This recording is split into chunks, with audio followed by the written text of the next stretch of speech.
반갑습니다. 마음원 프로젝트 진행을 맡은 장진혁입니다. 코로나19 바이러스 첫 발병 이후 모두가 힘든 시간을 살고 있지만 유난히 더 힘든 분들이 계십니다. 바로 소외된 이웃들인데요. 많은 부분에서 좀 더 적극적이고 선제적으로 대응을 해야 했지만 그러지 못한 부분들이 많았기 때문에 그 피해는 사회적 약자에게 더 집중될 수밖에 없었습니다. 그래서 준비했습니다. 마음원 프로젝트. 마음원 프로젝트를 통해서 여러분의 어려운 시간과 힘든 마음을 함께 나누면서 사랑의 온기를 나누는 시간 준비를 했습니다. 함께 하시면서 함께 파이팅 했으면 좋겠습니다.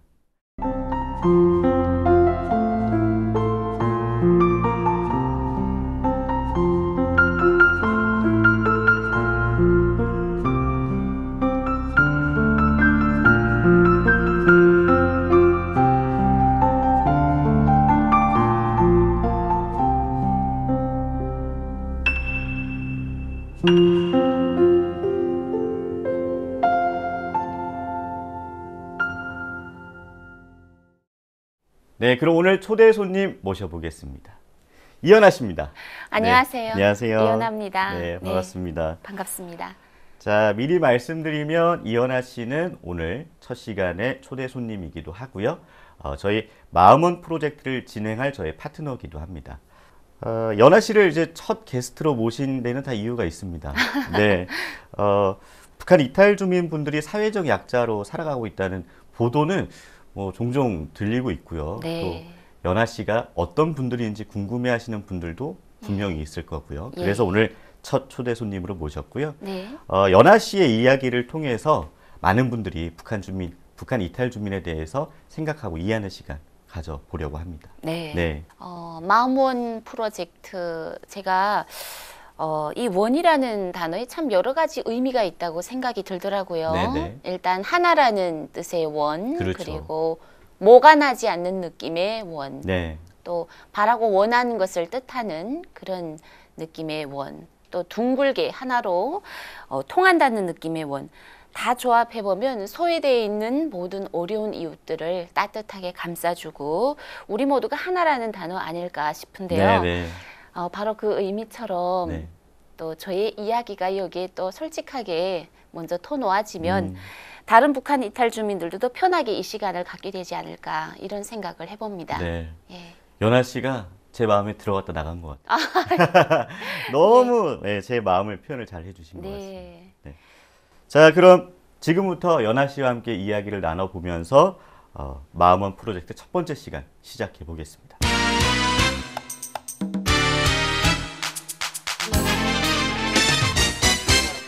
연아 씨가 이제 대한민국에 오셔가지고 만난 분들이랑 처음 대화를 하실 때 가장 먼저 듣는 질문인 것 같은데, 네.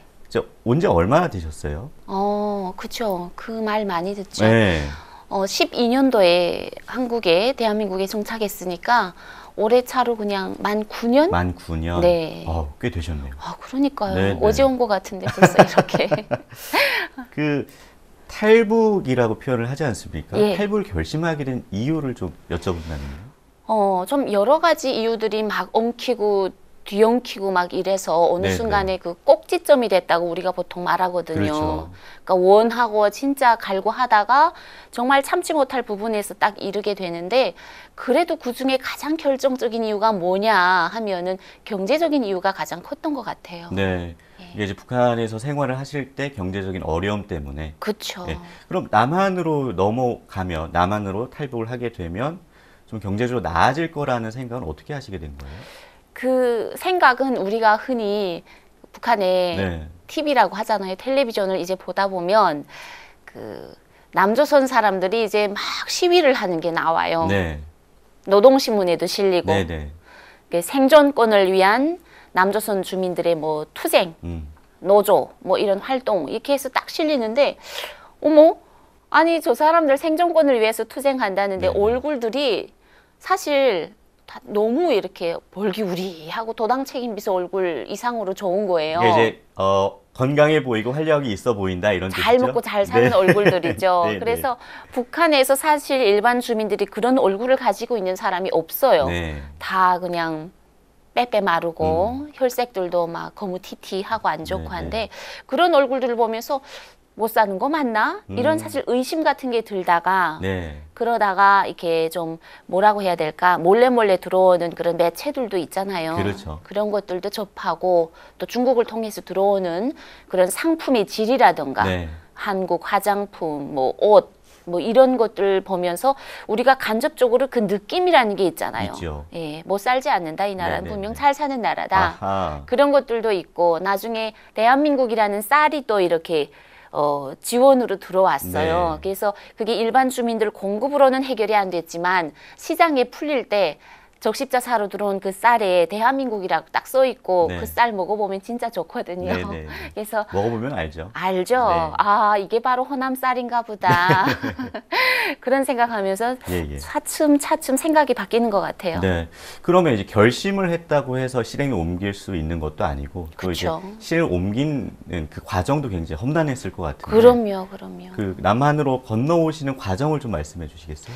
과정은 일단 저희가 뭐 결심이 딱 굳어지면 국경 쪽에 있는 사람들은 그래도 쉬워요. 네. 그래서 쉽게 브로커 같은 사람들도 만나고 저 같은 경우에는 브로커를 아주 쉽게 만나서 그래도 우연하게 만나서 그분이 한국까지 가는 선을 연결해 주겠다고 애초에 떠나기 전부터 그렇게 약속을 잡았거든요. 예. 그래서 중국에 저는 인신매매를 그래도 다행히 안 당하고 예. 그런 경우도 많이 있잖아요. 아이, 그렇죠. 예. 많이 있죠. 근데 사실 저는 인신매매를 당해도 갈 거라는 각오가 돼 있었어요. 그래서 그만큼 절실했다. 그렇죠. 네. 타향길을 걷는데 뭐 3대 각오라는 게 있잖아요. 네. 맞아 죽고 얼어 죽고 굶어 죽을 각오를 가지고 떠나야 된다. 이렇게 떠났는데 다행히 그 브로커가 팔아먹지 않고 한국선에 넘겨줬어요. 네. 그래서 참 이게 웃으면서 말씀하시는 거긴 네. 하지만 그래도 되게 안타까운 현실인 것 같아요. 아유, 그때는 근데 이게 죄송한데 제가 어떤 이야기를 해도 나중에 계속 웃으면서 얘기할 거거든요. 네. 이게 좀 북한에서 이것 때문에 되게 오해를 많이 샀어요. 아니에요. 엄중한 네네. 일을 많이 당하는데도 자꾸 웃어가지고 네네. 한국에 와서는 지금 웃으면서 또 얘기하지만 방송으로는 사실 좋은 것 같습니다. 예. 예, 근데 그때는 사실 이렇게 죽을 각오를 하고 떠난다는 게 쉽지는 않죠. 네. 예, 또 그렇게 뭐 운이 좋았다고 해야 되나? 그래서 인신매매 안 당하고 중국에서 7일만 살았거든요. 네. 그래서 7일 동안도 계속 이동하는 경로다 보니까 네. 태국, 뭐 라오스, 태국을 거쳐서 오는 여정이 딱 한 달 정도 그렇게 걸렸던 것 같아요. 굉장히 어떻게 보면 다른 분들에 비해서 좀 짧은 기간이었던 것 같아요. 왜냐하면 그쵸. 중국 체류하던 기간도 굉장히 긴 분들도 있다고 맞아요. 들었거든요. 예. 그러면 혼자 오신 거예요? 처음에 오실 때? 그때는 제가 처음이었고 네. 뱃속에 아기가 있었어요. 아. 그래서 아기 임신 초기에 넘어왔는데 일단 한국에 딱 왔을 때는 한 6개월 정도, 5개월 정도, 예, 그렇게 돼서 네네. 결국 여기 와서 출산을 했죠. 네. 예. 그 부모님도 같이 저는 살고 계시다고 알고 있는데 네. 그러면 부모님 나중에 모시고 오신 거예요? 그러면 나중에 모셔왔죠. 그 어떻게 그러면 예. 부모님을 모시고 오는 그런 비용이나 이런 거를 연하 씨가 다 부담을 하신 거고? 그럼요. 근데 그게 좀, 저는 그렇게 빨리 모셔올 줄은 몰랐거든요. 아, 예. 근데 그것도 역시, 제가 좀, 간사하다고 해야 되나? 매일 소원을 비는데, 네. 산꼭대기에 교회가 있었어요. 예. 그때 너무 간절하니까, 하나님이 뭔지, 뭐 부처님이 뭔지 종교가 아무것도 뭔지도 모르는데, 모르고. 예. 그냥 빌 수 있는 곳이면 다 빌었거든요. 네. 그래서 막 산꼭대기에 절이 있으면 절을 가고 뭐 교회가 있으면 교회를 가고 해서 아기를 업고 새벽 기도를 그렇게 갔었어요. 가서 부모님 만나게 해달라고. 예. 그래서 그렇게 빌었더니 빨리 이루어지더라고요. 아유. 부모님도 빨리 오셨고 네네. 헤어져서 딱 1년 6개월 만에 부모님 얼굴 뵀었어요. 예. 지금 밝은 연하 행복하죠. 씨의 이런 모습 때문에 예. 이제 하늘도 감동하시지 않았나. 그러게요. 제가 진짜 그때는 그 북한에서 이제 중국을 거쳐서 대한민국으로 오셨다고 말씀을 해주셨잖아요. 처음에 발을 딱 디뎠을 때 느낌이 어땠습니까? 낯설었어요. 낯설었어요? 예. 뭔가 감격 막 이런 것보다 사실 솔직하게 말씀드리면 간절하게 원해서 예. 온 나라지만 인천공항에 발을 딱 밟았는데 네. 막 낯설더라고요. 그리고 그 멋진 공항의 모습들이 딱 들어오기 전에 나 이제 엄마 아버지 다 봤네. 못 만나겠다. 그때만 해도 그런 예, 생각을. 여기까지 왔으니까. 네네. 그리고 제가 참고로 인천공항에 딱 내렸을 때 제가 맨발로 걸어 다녔거든요. 왜요? 태국에서 신발을 사 신었는데 이게 신발이 제일 싼 걸 사 신어가지고 예. 이게 3일 신었는데 이게 신발 깔창하고 네. 이게 분리가 된 거예요. 네. 그래서 그걸 신고 못 다니겠더라고요. 네. 그래서 뭐 누가 내 발만 보겠어 하고 저 맨발로 인천공항에서 내려갔고 정말, 국정원까지 들어갔었어요. 정말 그 첫 발을 내디셨네요. 신발이 없는 신발이 상태로. 맨발로 한국을 네. 밟았죠. 한국 땅을. 예. 연아 씨도 그렇고 주변의 북한 이탈 주민 분들을 보면 처음에 대한민국 왔을 때 좀 어떤 부분이 힘든지 좀 여쭤봐도 될까요? 똑같은 것 같아요. 같아요. 제가 겪은 느낌이랑 일단 나 여기 왜 왔지? 네. 찾아오는 사람도 없고 불러주는 것도 없고 예. 저는 그래도 제 경험에 나름 북한에서 나름 잘 나간다고 생각을 했었거든요. 네. 그러니까 먹고 살기 힘든 부분은 빼고 네. 직업적으로. 근데 한국에 오니까 애를 하나 잔등에 업고 갈 때도 없고 오라는 데도 없고 전화 한 통 없는 거예요. 그렇죠. 그러니까 막 박탈감, 소외감, 막 그리고 고독감 네. 죽겠는 거예요. 그거는. 그러니까 우울증 같은 게 저절로 이렇게 또 출산 직후니까 더 많이 오고 그런 경우를 제가 다른 분들한테 물어봐도 똑같더라고요. 네. 그리고 어디 조금 나가면은 또 사투리가 그렇게 또 그렇죠. 심하게 나오니까 네. 중국이냐 뭐 연변이냐 이런 이야기들도 많이 듣는데 그런 이야기들은 사실 전 개인적으로 스트레스는 크게 작용 안 했던 것 같아요. 그래요? 예, 의외로 중국이면 어때? 뭐 중국 사람들은 차라리 좋잖아. 네. 중국을 마음대로 갈 수 있으니까. 네. 그래서 그냥 중국이에요? 그럼 네, 중국이요. 이럴 때도 그렇게. 있었고. 그러니까 우리가 해외를 나가도 이제 내가 해외에서 체류를 좀 오래 해야 된다 생각이 들면 주변에 누가 아는 사람 없고 친구 하나 없고 터놓을 이야기를 할 사람도 없는데 그래도 뭐 전화 통화나 요새는 또 화상 전화로 부모님이나 가족이랑 이렇게 연락을 하고 지내는 걸로 좀 위로를 받긴 하는데 네. 어떨 때 연아 씨는 가장 부모님이 뵙고 싶었어요?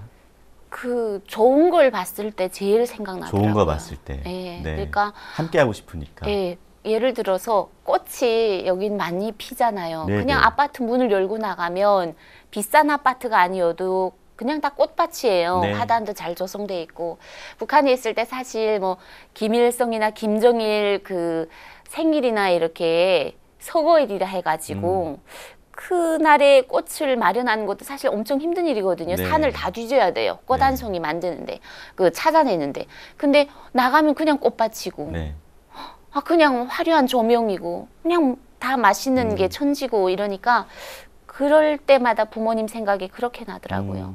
나 이거 먹을 양심이 있어? 막 이런 생각, 자책을 계속 하는 거죠.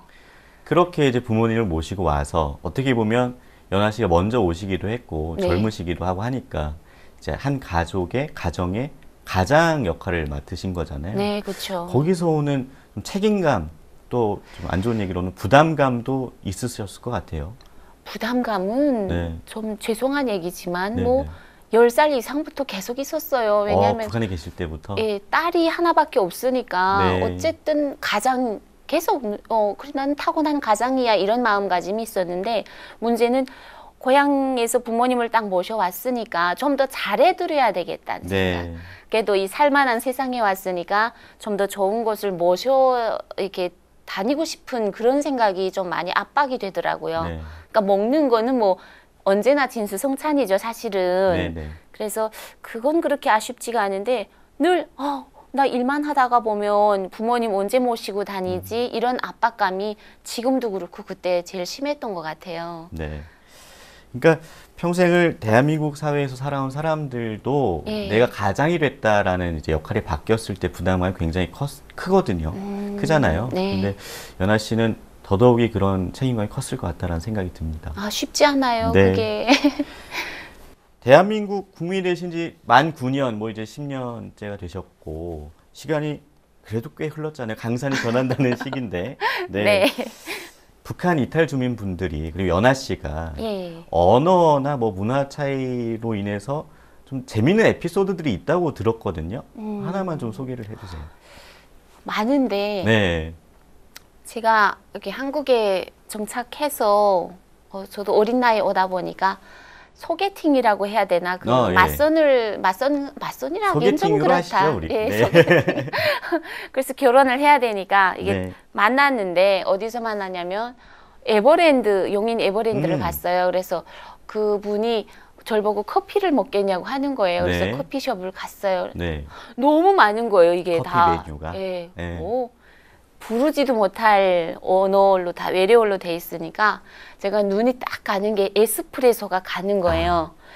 뭔가 맛있어 보여가지고 네. 딱 집었는데 가격도 가장 저렴하잖아요. 거기 있는 메뉴들 중에. 가격까지는 못 보고 못 보셨어요. 이름까지만 그래서 딱 집었는데 네. 그거 입에다 딱 넣는 순간 제가 뿜었거든요. 너무 쓰니까. 예, 그 남자가 있던 말던 뿜었어요. 뿜고 속으로 그랬어요. 네. 뭐 이런 독약 같은 거를 나에다 줬지. 독약이요? 그래서 바로 잠시만요. 네. 엄청 씩씩하게 잠시만요. 네, 네. 잠시만요. 왜 그러냐는 거예요. 그래서 저 사람들 잘못 준 것 같아요. 아. 이렇게 하고 컵을 들고 갔어요. 네. 엄청 그래도 교양 있게 네. 저 죄송한데요. 여기다 물을 타주시는 걸 깜빡하신 것 같아요. 당당하게 교양 있게 말씀하셨군요. 네. 네, 네, 네. 근데 제가 너무 청중하게 죄송한데요. 근데 실수하신 것 같아요. 물을 타주시는 거 깜빡하셨죠? 했더니 막 매니저가 막 부르고 난리가 난 거예요. 그랬더니 뭘 주문하셨냐고 하는데 뭘 주문했는지 외우질 못하잖아요. 아, 예, 그래서 그렇죠. 아니 제가 저 5번째쯤 되는 거 했는데 했더니 그분이 그러는 거예요. 이게 원래 이 맛입니다. 이러는 거예요. 그래서 제가 그때 웃었어요. 네. 그래서 웃고 다시 들어와서 안 먹었죠. 먹을 수가 없잖아요. 그래서 다시 주문을 다른 걸로 드릴까요? 이렇게 하는데 제가 잘못한 거니까 아니요 괜찮습니다 하고 완전 시크하게 나왔는데 이분 다시 안 가더라고요. 아, 그렇죠. 예, 그래서 네. 그분이 왜 그러시냐고 물어봐요. 남자분이. 네. 그래서 아니요 제가 주문을 잘못했나 봐요. 엄청 쓰거운 걸 물을 안 타주고 준 줄 알았어요. 그냥 네. 솔직하게 얘기했더니 막 웃더라고 해서 커피가 거기 북한에는 없어요. 그래서 이런 커피는 없었어요. 그렇죠. 하고. 네네. 예, 근데 이런 우스운 일들이 살아가면서 많더라고요. 그러니까 사실 뭐 해외에 나가서 이제 뭐 모르는 메뉴 시켰을 때 실수하는 경우 종종 많으니까요. 예. 근데 뭐 이 말씀을 하셨어도 이해를 해주셨을 텐데 네. 그래도 저는 연아 씨의 그런 뭔가 당당함, 아. 밝음이 전 되게 좋은 것 같아요. 무식하게 당당하죠. 아유 그렇게 표현하지 마시고요. 좋은 의미였습니다. 예. 그러면 반대로 뭐 지금도 마찬가지고요. 마음 아프게 하는 뭔가 편견 아니면 뭐 좀 나쁘게 얘기하면 차별과 네. 같은 에피소드가 있을까요? 개인적으로 조금 좀 저는 단순한 쪽으로 모든 걸 좀 받아들이거든요. 네네네. 근데 얼마 전인데 정말 최근에 어떤 분이 그러시더라고요. 제가 너무 이렇게 노력을 하는 삶이 좀 자유의 땅에 왔으면은 좀 적당히 먹고 적당히 살지 그렇게까지 발악을 하는 정도로 사냐 이렇게 하시더라고요. 네, 그래서 네. 저는 부족하니까요. 저는 북한에서 산 세월이 너무 아깝고 여기서 흘러가는 시간이 너무 아까우니까 제가 그냥 좀 발악을 하고 싶습니다 했더니 아니 그래도 북한에서 온 사람 치면 그만하면 차도 뭐 외제차는 아니더라도 국산차 끌고 다니고 그 정도 뭐 애도 이렇게 키우고 뭐 이런 일도 하고 저런 일도 하면은 네, 네. 나름 그러니까 그 북한 사람 기준에서는 너 만약에도 살만한데 왜 그렇게 자유를 못 즐기고 악을 너무 악을 쓴다는 표현을 자꾸 하시니까 네. 북한 사람 기준은 그럼 뭘까 이런 그렇죠. 생각이 좀 살짝 들면서 이것도 어찌 보면은 편견에 속하겠구나. 그렇죠. 예, 맞아요. 북한 사람이면 늘 소박하게 살아야 된다는 기준은 사실 필요하지 않은 것 같아요. 네, 맞아요. 예. 그러니까 사실 지금은 북한 주민이 아니시잖아요. 네, 네, 대한민국 국민이시니까 그쵸. 대한민국 국민들이 뭐 누리는 것들 다 예, 누리고 예. 싶으신 거고 그것도 어떻게 보면 자유를 향한 예. 또 그런 뭐 나아가는 방향이기도 하니까